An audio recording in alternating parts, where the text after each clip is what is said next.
केंद्रीय गृह मंत्री अमित शाह ने आज दिल्ली में एक ऐसा फैसला लिया है जिसके बाद झारखंड के संताल परगना प्रमंडल में अचानक हलचल तेज हो गई है। इस फैसले का असर केवल झारखंड के संताल परगना प्रमंडल तक सीमित या महदूद नहीं रहेगा, बल्कि इसका असर तो देश के उस भूभाग तक भी पड़ेगा जहां असामान्य कारणों से डेमोग्राफी बदल गई है। आपके मन में यह स्वाभाविक सवाल होगा कि आखिर गृह मंत्री अमित शाह ने कौन सा फैसला ले लिया है जिससे झारखंड के संताल परगना की सियासत में उबाल आ सकता है। आइए आज के इस तथ्यात्मक वीडियो रिपोर्ट में आपको सब कुछ विस्तार से बताते हैं। इससे पहले कि वीडियो की शुरुआत हो, नमस्कार, जोहार, प्रणाम स्वीकार कीजिए। हमारा नाम आकाश आनंद है और आप देखना शुरू कर चुके हैं thefourthpillar.live। आज यानी 26 मई को गृह मंत्री अमित शाह ने एक्स पर अपने द्वारा लिए गए फैसले की जानकारी साझा की। गृह मंत्रालय ने डेमोग्राफिक चेंज पर हाई लेवल कमेटी का गठन कर दिया है। यही आज की सबसे बड़ी खबर है। केंद्रीय गृह मंत्री अमित शाह ने बताया कि यह कमेटी अवैध प्रवास और अन्य असामान्य कारणों से पूरे भारत में हो रहे डेमोग्राफिक चेंज का मूल्यांकन करेगी। अमित शाह ने बताया कि घुसपैठ और अन्य कारणों से अननेचुरल डेमोग्राफिक चेंज किसी भी राष्ट्र के वर्तमान व भविष्य के लिए एक बहुत बड़ी चुनौती है। इसी चुनौती से निपटने के लिए 15 अगस्त 2025 को प्रधानमंत्री नरेंद्र मोदी ने डेमोग्राफिक चेंज को लेकर हाई लेवल कमेटी की घोषणा की थी। अमित शाह एक्स पर कह रहे हैं कि मुझे यह बताते हुए बहुत खुशी हो रही है कि सरकार ने इस कमेटी का गठन कर लिया है। केंद्रीय गृह मंत्री ने एक्स पर पोस्ट कर बताया कि जस्टिस प्रकाश प्रभाकर नावलेकर जो रिटायर्ड हैं, उनकी अध्यक्षता में बनी इस कमेटी में जनगणना आयुक्त के साथ दुर्गा शंकर मिश्रा जो कि रिटायर्ड आईएएस अधिकारी हैं, बालाजी श्रीवास्तव जो रिटायर्ड आईपीएस अधिकारी रहे हैं और डॉक्टर शमिका रवि समिति के सदस्य होंगे। संयुक्त सचिव गृह मंत्रालय इस समिति के सदस्य सचिव होंगे। अमित शाह कहते हैं कि डेमोग्राफिक चेंज हमारी संप्रभुता के साथ ही राष्ट्रीय सुरक्षा, कानून व्यवस्था, सामाजिक संरचना में गंभीर बदलाव और जनजातीय समाज के संरक्षण से जुड़ी एक गंभीर समस्या है। यह कमेटी अवैध प्रवास और अन्य असामान्य कारणों से पूरे भारत में हो रहे डेमोग्राफिक चेंज का व्यापक मूल्यांकन करेगी और धार्मिक, सामाजिक समुदायों के स्तर पर असामान्य जनसंख्या परिवर्तन के पैटर्न का विश्लेषण करेगी।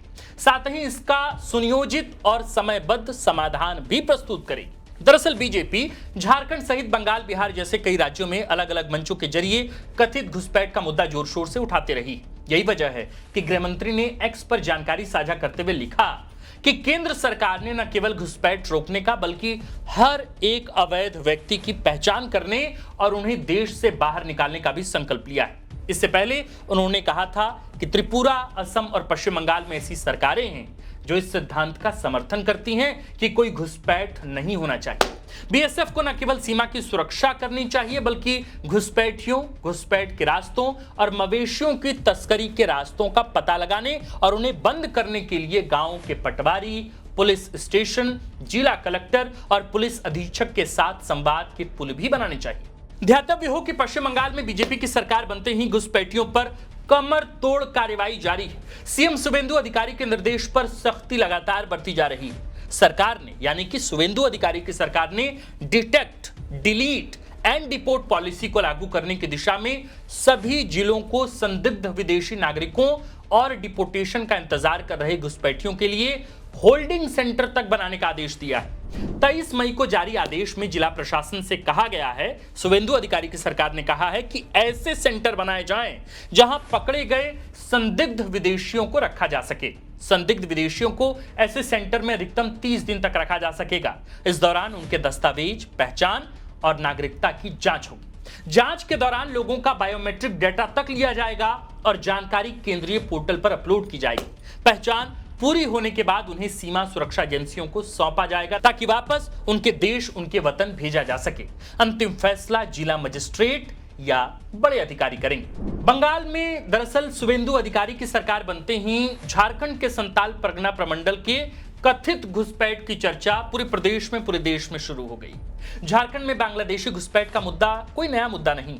लोकसभा चुनाव 2024 के पहले से ही भारतीय जनता पार्टी झारखंड और खास तौर पर संताल परगना में सरकारी संरक्षण में बांग्लादेशी घुसपैठ का दावा करती रही। राज्य की हेमंत सोरेन सरकार पर वोट बैंक की राजनीति के लिए मुस्लिम तुष्टीकरण का आरोप लगाती आई है। यूं कहना ज्यादा मुनासिब होगा कि भारतीय जनता पार्टी ने लोकसभा और फिर विधानसभा का चुनाव बांग्लादेशी घुसपैठ के मुद्दे पर ही लड़ा था। चुनाव खत्म हो गए, भाजपा को मुद्दे का सियासी फायदा हुआ है ऐसा नतीजों से तो नहीं लगता। चुनाव खत्म हो गया लेकिन मुद्दा आज भी 18 महीने बाद जिंदा है। 12 मार्च 2025 यानी पिछले साल की बात है। लोकसभा में शून्यकाल के दौरान निशिकांत दुबे ने झारखंड में बांग्लादेशी घुसपैठ का मुद्दा बड़ी जोर शोर से उठाया था। निशिकांत दुबे ने तब संसद में कहा था कि पश्चिम बंगाल के रास्ते अवैध तरीके से भारत में प्रवेश कर बांग्लादेशी नागरिक झारखंड के संताल परगना प्रमंडल अंतर्गत पाकुड़, साहेबगंज, गोड्डा, दुमका, देवघर और जामताड़ा में बस गए हैं। इसकी वजह से संताल परगना के सभी 6 जिलों में डेमोग्राफी असंतुलित हो गई। निशिकांत दुबे ने तब तर्क दिया था कि 1951 से लेकर साल 2011 तक पूरे देश में मुस्लिम आबादी महज 4% बढ़ी, लेकिन इसी दौरान संताल परगना में मुसलमानों की आबादी में 15% तक का इजाफा हुआ है। निशिकांत दुबे ने संसद में दावा किया था कि ऐसा बांग्लादेशी घुसपैठ की वजह से हुआ।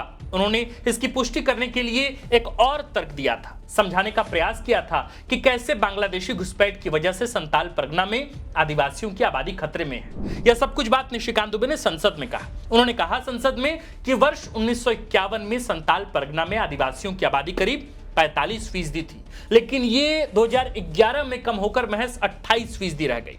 चूंकि इसके बाद जनगणना नहीं हुई है, इसलिए इस संख्या में और कमी की संभावना से इनकार नहीं किया जा सकता।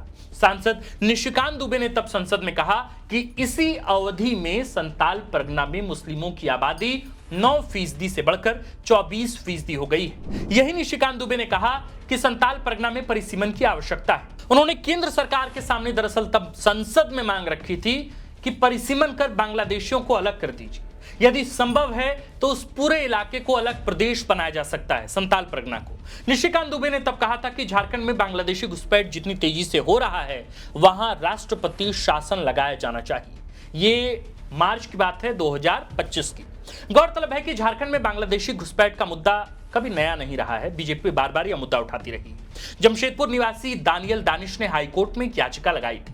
उन्होंने इस याचिका में संताल परगना के सभी 6 जिलों में बांग्लादेशी घुसपैठ की वजह से डेमोग्राफी में बदलाव का मुद्दा उठाया था। उन्होंने मांग की थी कि इस पूरे मामले की जांच होनी चाहिए। दानियल दानिश ने अपनी याचिका में दावा किया था कि 1951 में संताल परगना, जहां आदिवासियों की आबादी करीब 46% थी, वह 2011 में 28% से भी कम हो गई। दानियल दानिश ने आरोप लगाए थे कि सीमा पार से आए बांग्लादेशी स्थानीय आदिवासी युवतियों से विवाह कर रहे हैं, आदिवासियों की जमीन पर कब्जा कर लेते हैं, आदिवासी आरक्षित सीटों पर अपनी आदिवासी पत्नी को चुनाव लड़वाकर स्थानीय निकाय पर कब्जा कर लेते हैं, अवैध तरीके से आधार और वोटर कार्ड बनवाकर स्थानीय नागरिकों के साथ घुल मिल जाते हैं। उन्होंने यह भी दावा किया था कि संताल परगना की डेमोग्राफी में तेजी से बदलाव आया है। हाईकोर्ट ने इस याचिका पर संज्ञान लेते हुए केंद्र सरकार और राज्य सरकार से जवाब तलब किया था। इस मसले पर कई सुनवाइयां हुई। केंद्र सरकार की ओर से पेश सॉलिसिटर जनरल तुषार मेहता ने भी कहा कि संताल परगना में अवैध तरीके से बांग्लादेशी नागरिकों की बसाहट हुई है। उन्होंने स्थानीय संसाधनों पर कब्जा किया है। केंद्र सरकार ने पिछले साल हाईकोर्ट में यह भी जानकारी दी थी कि राज्य सरकार के साथ मिलकर एक फैक्ट फाइंडिंग कमेटी का गठन किया गया है।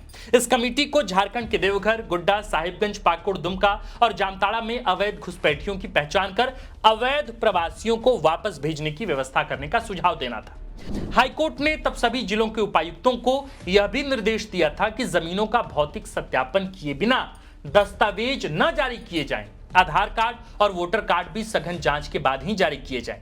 गौरतलब है कि भारतीय जनता पार्टी ने लोकसभा और विधानसभा चुनाव में इसे मुख्य चुनावी मुद्दा बना लिया था। झारखंड में बीजेपी को विपक्ष में दोबारा बैठे कुल 18 महीने से भी अधिक समय हो गए, परंतु आहिस्ते आहिस्ते बांग्लादेशी घुसपैठ के मुद्दे की तरफ बीजेपी फिर कदम बढ़ा रही है। आज केंद्रीय गृह मंत्री अमित शाह के डेमोग्राफिक चेंज पर हाई लेवल कमेटी के गठन के बाद संताल परगना में कथित बांग्लादेशी घुसपैठ के मुद्दे को जोरदार हवा मिली।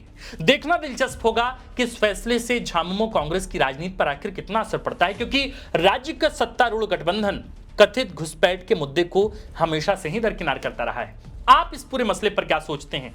अमित शाह द्वारा बनाई गई हाई लेवल कमेटी के गठन को लेकर आप क्या सोचते हैं? क्या आपको वाकई लगता है कि कमेटी के गठन के बाद एक तरह से झारखंड में भी जो कथित घुसपैठिए हैं उन्हें अब डिपोर्ट किया जाएगा?